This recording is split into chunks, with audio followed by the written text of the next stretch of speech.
Let me begin with a truth we often avoid. Life does not test us to break us. It tests us to reveal us. Every problem you face is asking one simple question: who are you becoming because of this? A leader does not wait for problems to disappear.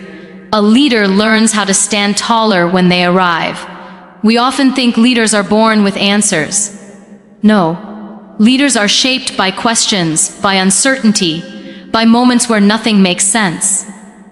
Problems are not signs that you are failing. Sometimes they are signs that you are being prepared for something bigger. Education is not only found in books. Some of the most powerful lessons are taught by struggle itself. A leader understands one crucial difference. Reacting is emotional, responding is intentional. When a problem hits, the world may panic, complain, or blame. A leader pauses. That pause is wisdom. In that pause, you choose your values over your fears. You choose clarity over chaos. You ask, what is this problem trying to teach me? Leadership begins the moment you take responsibility. Not responsibility for causing the problem, but responsibility for solving it. Blame is easy. Ownership is powerful. The day you stop asking, why me, and start asking, what now, you step into leadership. Problems do not define you. Your response does. Perspective is everything. Two people can face the same storm. One sees destruction, the other sees transformation. A leader trains the mind to look beyond the pain and search for purpose. Sometimes the problem is not the situation, but the lens through which we see it. Change the lens, and you change the solution. True leadership is never cold or detached. It is rooted in empathy. When you solve problems like a leader, you do not only fix systems, you heal people. You listen before you speak. You understand before you judge. Education teaches us skills, but empathy teaches us wisdom. And wisdom is what sustains leadership in difficult times. Remember this, attitude is not a small thing. It is everything. You cannot always control what happens, but you can always control how you show up. A leader's strength is not in avoiding problems, but in facing them with grace, courage, and consistency. Every challenge you overcome becomes a chapter in someone else's survival guide. So when life hands you problems, do not shrink. Stand up, learn, lead, because the world does not need perfect people. It needs brave learners who know how to turn pain into purpose and problems into pathways forward. People often think problems arrive to punish them, as if life is keeping score and waiting for a moment of weakness to strike. That belief alone drains your strength before the real challenge even begins. The truth is, problems are not a sign that you are on the wrong path. Many times they are proof that you are growing, stretching, and stepping into unfamiliar territory. Growth has a sound, and sometimes that sound is discomfort. If you can understand this, your relationship with problems will change forever. When a problem shows up, the first reaction is usually fear, anger, or self-pity. That reaction is human, but staying there is a choice. A leader learns to ask a different question. Not why is this happening to me, but what is this here to teach me? That single shift turns pain into education. Schools teach lessons first and give tests later, but life does the opposite. Life gives you the test first, and the lesson comes only if you are brave enough to reflect. Every problem is a classroom where patience, courage, discipline, and self-belief are taught in ways no book ever could. You do not learn resilience when everything is easy. You learn it when your back is against the wall and you still decide to stand. You do not learn confidence when people clap for you. You learn it when no one is watching and you keep going anyway. These lessons are invisible, but they shape leaders from the inside out. A problem exposes habits you didn't know you had. It shows you where you panic, where you quit, where you avoid responsibility, and where you underestimate yourself. That exposure is not meant to shame you, it is meant to inform you. Awareness is education. Once you see your patterns, you gain the power to change them. A leader is someone who studies their own reactions and refuses to be controlled by them. Do not rush to escape a problem too quickly. Sometimes the lesson is still in progress. If you only focus on relief, you may repeat the same situation again in a different form. Life is very patient that way. It will keep sending the same message until you finally listen. When you slow down, reflect, and extract the lesson, you graduate to the next level. Problems also teach humility. They remind you that asking for help is not weakness, it is wisdom. No leader grows alone. In moments of struggle, you learn the value of collaboration, listening, and trusting others. Education is not only about intelligence, it is about emotional maturity, and problems accelerate that growth faster than success ever will. If you begin to see problems as teachers rather than enemies, you stop wasting energy on resistance and start investing energy in understanding. That is where strength is built. That is where leadership begins. The moment you stop fighting the lesson and start learning from it, you transform the problem from a burden into a bridge, from a setback into a setup for the person you are becoming. Most people believe leadership is about quick answers and loud decisions, but real leadership is often quiet, controlled, and deeply intentional. When a problem appears, the instinct is to react immediately, to say something sharp, to do something fast, to let emotions take the steering wheel. Reaction feels powerful in the moment, but it is usually driven by fear, ego, or anger. A leader understands that reacting may release pressure, but it rarely creates solutions. The space between what happens to you and how you respond is where leadership lives. That pause is not weakness. That pause is strength under control. In that pause, you breathe, you observe, you separate facts from emotions, and you remind yourself that not everything that feels urgent is important. A leader does not allow temporary emotions to create permanent damage. When you react, you hand over control to the situation. When you respond, you take control back. Reaction says, "This situation owns me." Response says, "I choose how I show up." That choice changes everything. It protects your dignity, your relationships, and your long-term vision. Leaders think in outcomes, not impulses. A calm response does not mean you are unaffected. It means you are disciplined. You can feel hurt and still speak with respect. You can feel angry and still act wisely. Emotional intelligence is not about suppressing emotions, it is about guiding them. A leader listens to emotions but does not let them give orders. People are always watching how you handle pressure. They may forget your words, but they will never forget your tone, your patience, and your self-control in difficult moments. One reactive outburst can destroy trust that took years to build. One thoughtful response can turn conflict into cooperation. Leadership is not proven when things are easy. It is revealed when things are uncomfortable. Responding also requires clarity. You do not respond to assumptions, rumors, or noise. You respond to facts. You ask questions before making statements. You seek understanding before demanding agreement. This is how leaders prevent small problems from becoming big crises. Most damage in life is not caused by the problem itself, but by poor reactions to it. Silence can also be a response. Not every comment deserves your energy. Not every provocation needs an explanation. Sometimes the strongest response is restraint. A leader knows when to speak and when to stay quiet, when to act and when to wait. Timing is wisdom in action. If you want to lead your life, your family, or your future, train yourself to pause before you act. Practice responding in small situations so you are prepared in big ones. Every calm response rewires our mind for strength. Over time, people will trust you not because you are loud, but because you are steady.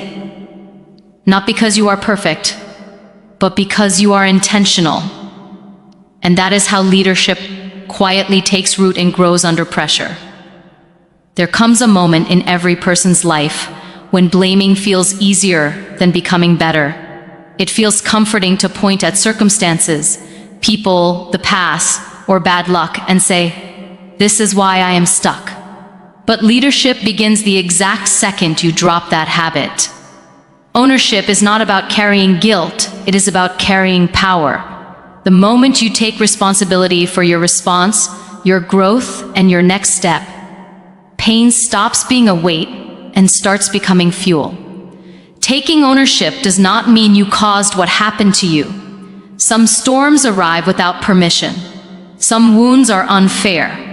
But refusing ownership keeps you trapped inside the damage, while accepting ownership opens the door to healing. A leader understands that even if the situation was not their fault, the solution is still their responsibility. That mindset alone separates leaders from victims. Pain has energy. If you ignore it, it turns into bitterness. If you deny it, it turns into fear. But if you own it, it turns into strength. Ownership allows you to ask honest questions about yourself. Where did I avoid responsibility? Where did I stay silent when I should have spoken? Where did I give up too early? These questions are uncomfortable, but they are educational. They teach you how to rise instead of repeat. When you own your pain, you stop outsourcing your future. You no longer wait for apologies, validation, or perfect conditions. You move forward anyway. Lead. Ours do not wait to feel ready. They act with what they have, where they are. Ownership creates momentum. Even the smallest step taken with responsibility carries more power than the biggest plan built on excuses. There is a deep dignity in saying, "This is my life and I choose what I do with it."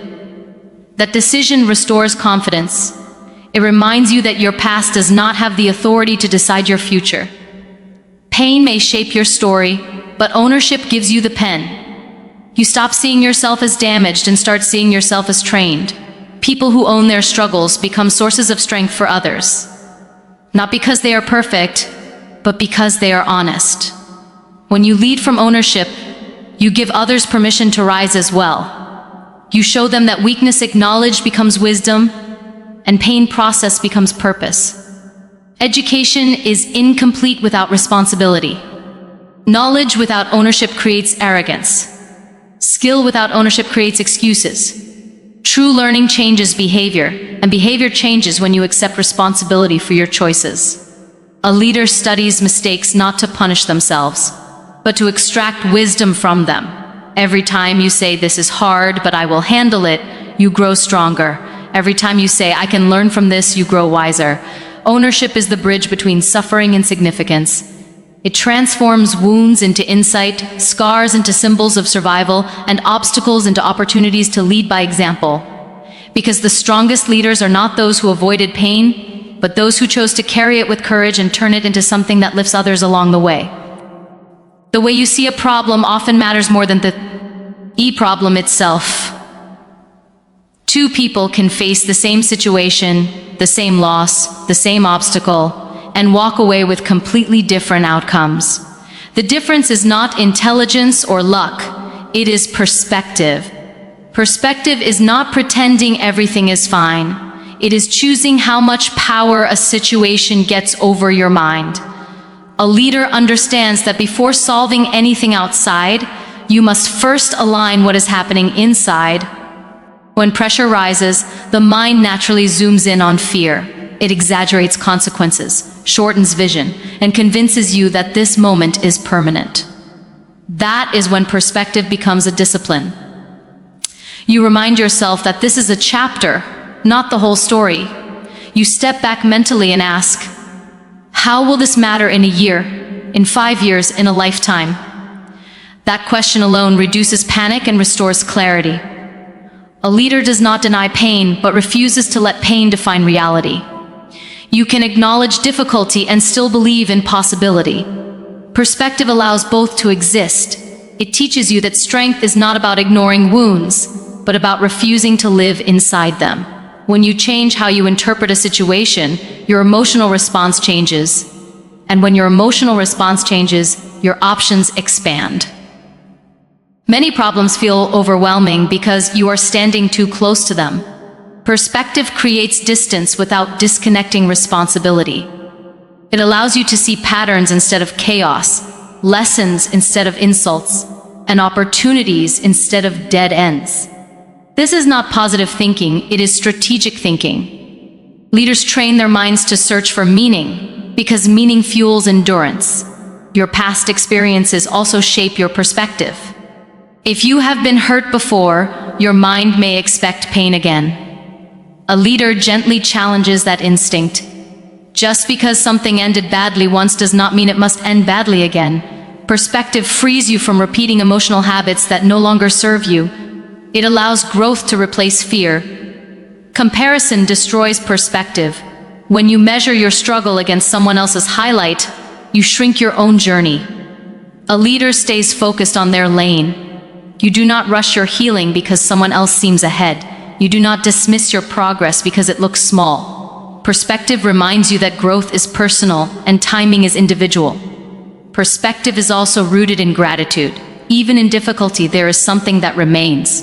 Breath, awareness, choice. When you recognize what you still have, your problem loses its absolute power over you. Gratitude does not erase hardship, but it anchors you. So hardship does not erase you.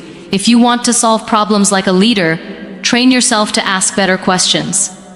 What is within my control? What can I learn here? What strength is being developed through this challenge? These questions do not remove the obstacle, but they reposition you above it. Perspective is the first solution because without it, every action is reactive and every decision is clouded. But with it, even the hardest situation becomes manageable and meaningful, shaping you into someone who can stand steady and guide others forward through uncertainty. Many people think empathy will slow them down, make them soft, or weaken their authority, but the opposite is true. Empathy is what gives leadership depth. Without it, decisions may be efficient, but they will never be wise. A leader who cannot understand people will always struggle to lead them, because problems are rarely just technical, they are human. Empathy begins with listening, not waiting to talk, not preparing a response, but truly listening to understand. When someone feels heard, resistance lowers and trust begins to form. A leader who listens gains information others miss. Tone, hesitation, fear, motivation, all of these are clues. And empathy teaches you how to read them. You do not solve problems by ignoring emotions. You solve them by understanding how emotions influence behavior. Being empathetic does not mean you agree with everyone. It means you respect their experience enough to acknowledge it. You can hold boundaries and still be compassionate. You can be firm and still be kind. Empathy allows you to correct without humiliating, guide without controlling, and lead without intimidating. That balance is power. When people feel safe around you, they tell you the truth. And truth is essential for solving real problems. Fear hides issues. Empathy reveals them. A leader who creates emotional safety prevents small problems from growing into disasters. Most failures are not sudden. They are ignored signals, and empathy helps you notice those signals early. Empathy also strengthens your own resilience. When you understand others, you become less reactive. You stop taking things personally and start seeing behavior as communication. That perspective protects your emotional energy. Instead of responding with anger, you respond with insight.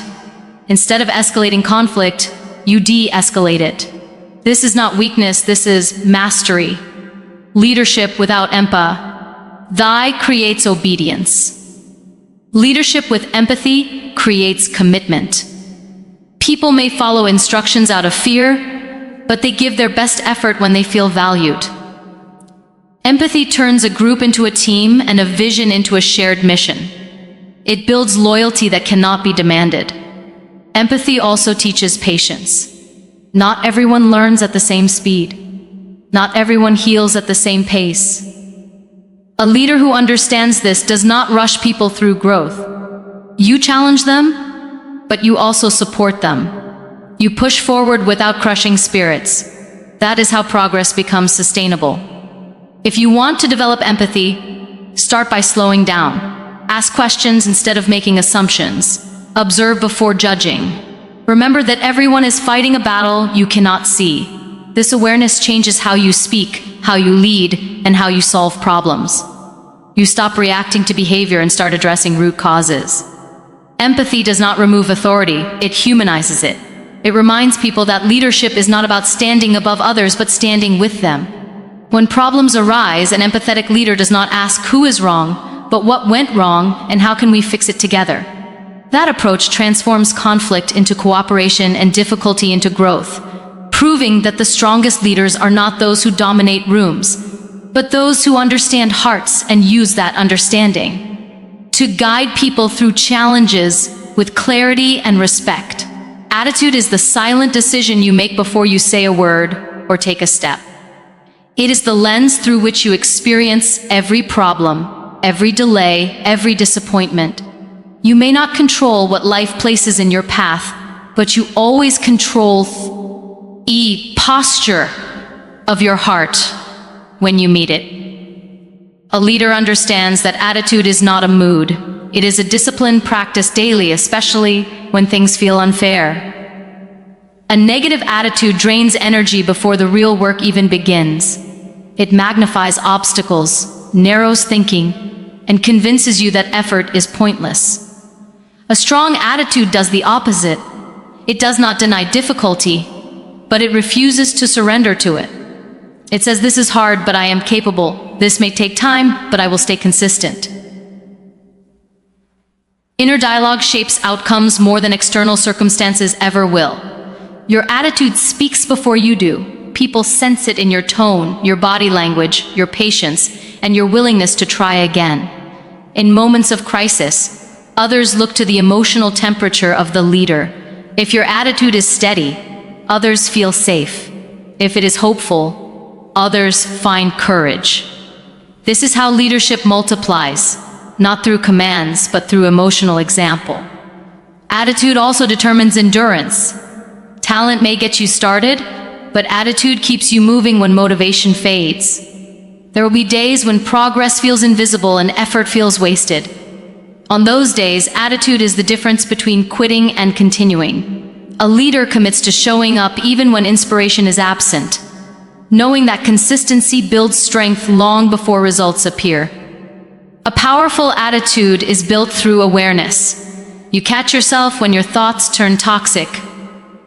You replace helpless language with responsible language. Instead of saying, "I can't," you say, "I will learn." Instead of saying, "This always happens to me," you say, "What can I do differently?" These shifts seem small, but they compound over time and reshape your identity. Gratitude strengthens attitude. When you focus only on what is missing, dissatisfaction grows. When you recognize what remains, resilience increases. Gratitude anchors you during chaos. It reminds you that even in struggle, you still have choice, dignity, and potential. A leader uses gratitude not as denial, but as grounding. Attitude is also tested in how you treat others under pressure. Stress reveals character. A leader does not allow frustration to turn into cruelty or exhaustion to turn into indifference. You remember that people are not obstacles, they are partners. Your attitude sets the emotional culture of every space you enter. If you want to change your results, start by training your attitude. Speak to yourself with strength. Respond to setbacks with curiosity instead of defeat. Choose progress over perfection. Attitude does not guarantee an easy path, but it guarantees that you will walk the hard path with dignity, clarity, and courage, influencing outcomes, inspiring others, and turning challenges into proof of inner strength that cannot be shaken by circumstances.